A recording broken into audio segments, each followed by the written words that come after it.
मेरे सर पे रख दो माँ अपने ये दोनों हाथ, देना हो तो दीजिए जन्म जन्म का साथ। जय माता दी। नए नज़ारे के साथ एक और नई प्यारी सी वीडियो में आप सभी माता रानी के प्यारे से भक्तों का बहुत बहुत स्वागत है। मेरा नाम है आयुष और आप देख रहे हैं आपका प्यारा YouTube channel as well as Facebook page train rider. आज इस नई वीडियो में हम आपको माता रानी की यात्रा से नए दर्शन कराने के साथ साथ माँ भगवती की यात्रा से संबंधित इस समय की नई जानकारी भी साझा करने वाले हैं। तो आप सभी माता रानी के भक्त इस वीडियो को पूरा ज़रूर से देखिएगा। वीडियो में सबसे पहले जो आप नज़ारा देख रहे हैं ये माता रानी की यात्रा गेट का नज़ारा है, जहाँ से हमारी यात्रा की शुरुआत होती है, और अर्ली मॉर्निंग का नज़ारा है जहाँ पर आप देख रहे हैं कि भक्तों की रश बिल्कुल भी यहाँ पर नहीं है। तो अगर आप रश से बचना चाहते हैं तो आप अर्ली मॉर्निंग अपनी यात्रा की शुरुआत कर सकते हैं। वहीं यात्रा ट्रैक से होकर हम माता रानी के दरबार की ओर आगे बढ़ रहे हैं और आप सब घर बैठे ऐसा महसूस करिए कि आप सब भी इसी यात्रा ट्रैक में मौजूद हैं।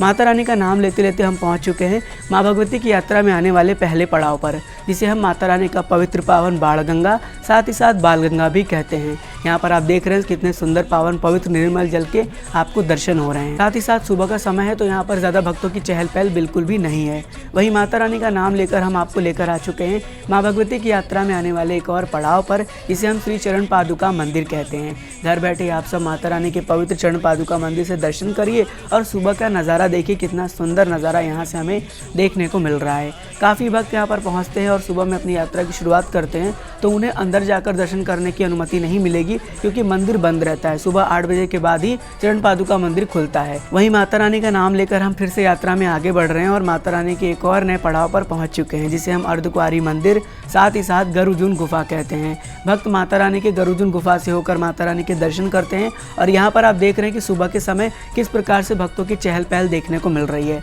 काफ़ी रौनक यहाँ पर हमें देखने को मिल रही है और भक्त पूरी तरीके से लाइन में खड़े हैं, अपने दर्शन का इंतजार कर रहे हैं।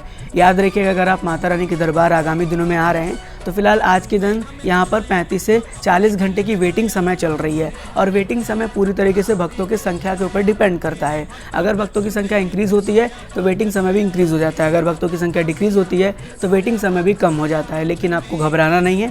अगर आप माता रानी के दरबार आ रहे हैं और यहाँ पर दर्शन करना चाहते हैं पवित्र पावन गरुजुन गुफा से होकर, तो आपको यहाँ पर आकर अपना पर्ची कटा लेना है। भवन जाइए, भैरव बाबा के दर्शन करके वापस जब आप यहाँ पर आते हैं तो पता कर लीजिएगा, अगर आपका नंबर आएगा तो आप दर्शन कर सकते हैं। वहीं अगर आप तुरंत दर्शन करना चाहते हैं तो थोड़ा सा इंतजार कर लीजिए, क्योंकि काफ़ी भक्त यही सोचते हैं कि हम आगे बढ़ जा रहे हैं तो उनका नंबर बहुत तेज़ी से डिक्रीज़ होता है। फिर आपको यहाँ पर दर्शन करने की अनुमति 1 से 2 घंटे में भी मिल जाती है। तो बिल्कुल भी परेशान ना होइए, आराम से माता रानी का नाम लेकर यहाँ पर आ जाइए और माता रानी का जयकारा लगाते रहिए। वहीं हिमकोटी मार्ग से हम माता रानी के भवन की ओर बढ़ रहे हैं और आप सब घर बैठे इस हिमकोटी मार्ग के दर्शन कर रहे होंगे। इस मार्ग से होकर हमारी यात्रा माता रानी के दरबार तक पहुंचती है और ये मार्ग हमारे यादों का साथी होता है, क्योंकि बहुत सारी ऐसी मूवमेंट्स होती हैं जो हम इस मार्ग से बनाकर माता रानी के भवन की ओर आगे बढ़ते हैं। तो आप सब माता रानी का जयकारा लगाते हुए माँ भगवती के भवन में पहुँच गए हैं और माता रानी का एक बार जयकारा कॉमेंट बॉक्स में ज़रूर लगना चाहिए। माँ भगवती के पवित्र पावन भवन में आप सभी माता रानी के प्यारे से भक्तों का बहुत बहुत स्वागत है। देख सकते हैं भवन पर काफ़ी ज़्यादा भीड़ है, रश है और माता रानी का दरबार काफ़ी चहल पहल से भरा हुआ है।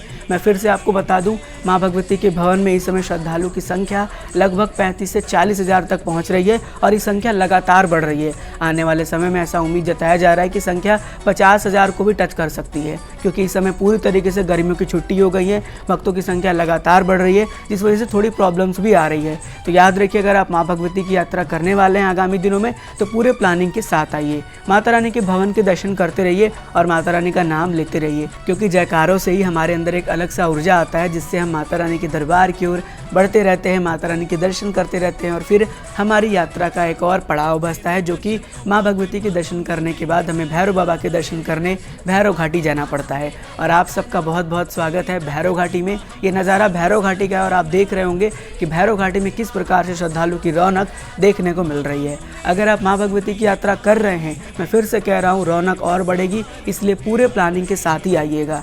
भैरव घाटी का कुछ खूबसूरत नज़ारा आपके समक्ष है और आप सब भैरव घाटी से भैरव मंदिर के दर्शन कर रहे हैं और अब आपकी यात्रा यहाँ पर संपन्न होती है, क्योंकि माता रानी ने भैरव जी को ऐसा आशीर्वाद दिया था, ऐसा कहा था कि जो भक्त मेरे दर्शन करने के बाद तुम्हारे दर्शन नहीं करेगा उसकी यात्रा पूरी नहीं मानी जाएगी, उसकी यात्रा अधूरी ही मानी जाएगी। इसीलिए आप सब माता रानी के भक्त माता रानी के दर्शन करने के बाद भैरव बाबा के दर्शन ज़रूर से करें। अब बात कर ली जाए कुछ और नई जानकारी की, तो सबसे पहले शुरुआत करते हैं सुविधाओं की। अगर आप माँ भगवती के दरबार आ रहे हैं तो याद रखिए आपको इस समय हर प्रकार की सुविधा मिल रही है, चाहे घोड़ा पिट्ठू पालकी हो, रोप वे हो, हेलीकॉप्टर हो, इवन बैटरी कार हो, सुविधाएं सभी मिल जाती हैं। लेकिन अगर श्रद्धालु की संख्या बढ़ती है तो उस दौरान आपको काफ़ी टाइम तक इंतज़ार करना पड़ सकता है। जैसे रोपवे की बात कर ली जाए तो लगभग 2 से 3 घंटे हमें लगा रोपवे की लाइन में। इसके साथ साथ जैसे जैसे आप बैटरी कार की बात करें तो बैटरी कार में भी लंबी लंबी कतार थी। हेलीकॉप्टर तो आपको पता ही है कि फिर आपको 2 बजे लाइन में लगना पड़ता है कटरा के निहारिका कॉम्प्लेक्स में, तब जाकर आपको हेलीकॉप्टर कहीं मिलता है। और अगर बात कर ली जाए आपका जो है और घोड़ा पिट्ठू पालकी की सुविधा की, तो ये भी मिल जाता है, लेकिन जनरली अगर बहुत ज़्यादा संख्या बढ़ती है तब इसमें थोड़ा प्रॉब्लम आता है। लेकिन आपको परेशान बिल्कुल नहीं होना है, मैं फिर से कह रहा हूँ, क्योंकि आपको अपने मन में हमेशा पॉजिटिव सोच के ही यात्रा की शुरुआत करनी है। अगर आप पॉजिटिव सोचेंगे तो आपकी यात्रा पॉजिटिव वे में होगी और आपको किसी प्रकार से कोई भी परेशानी का सामना नहीं करना पड़ेगा।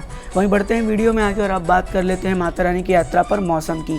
देखिए फ़िलहाल तो मौसम बिल्कुल ठीक है, नॉर्मल है, और अगर आप सुबह में भी यात्रा की शुरुआत करेंगे तो आपको कटरा से ट्रैकिंग करने में कोई ठंड का सामना नहीं करना पड़ेगा, ना ही आपको कोई जैकेट की रिक्वायरमेंट होगी। लेकिन जैसे आप भवन पहुँचेंगे, भवन में वेदर ऑटोमेटिकली चेंज होता रहता है। हम जब पहुँचे थे पूरी तरीके से बादल था, फिर धूप आ गया, फिर बारिश के आसार होने लगे। इसीलिए गर्म कपड़ा ज़रूर से रख लीजिएगा, क्योंकि अगर बारिश होगी, मौसम बदलेगा तो आपको ठंड का सामना करना पड़ेगा माता रानी के भवन में।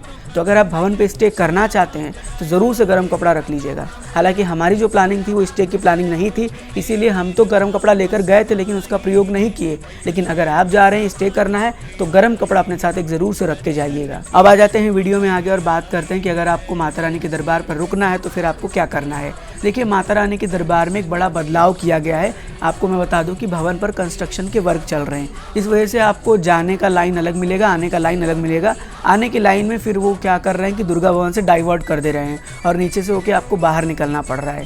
तो अगर आप माता रानी के भवन में रुकना चाहते हैं तो 6 से 7 बजे के शाम के वक्त पहुंच जाइए गेट नंबर 5 यानी दुर्गा भवन के गेट के पास। जैसे ही दुर्गा भवन खुलता है, दुर्गा भवन में एंट्री कर लीजिए, वहाँ पर फ्री धर्मशाला है, वहाँ स्टे कर लीजिए। ये आपका पूरे की पूरी निःशुल्क सुविधा मैंने आपको बताई है। लेकिन अगर आप पेड में रुकना चाहते हैं तो दुर्गा भवन में पहुंच जाइए, रूम में रिजर्वेशन काउंटर पर पहुंचिए। अगर एबिलिटी होगी डॉर्मेट्री की तो वो आपको डॉर्मेट्री भी प्रोवाइड कर देंगे।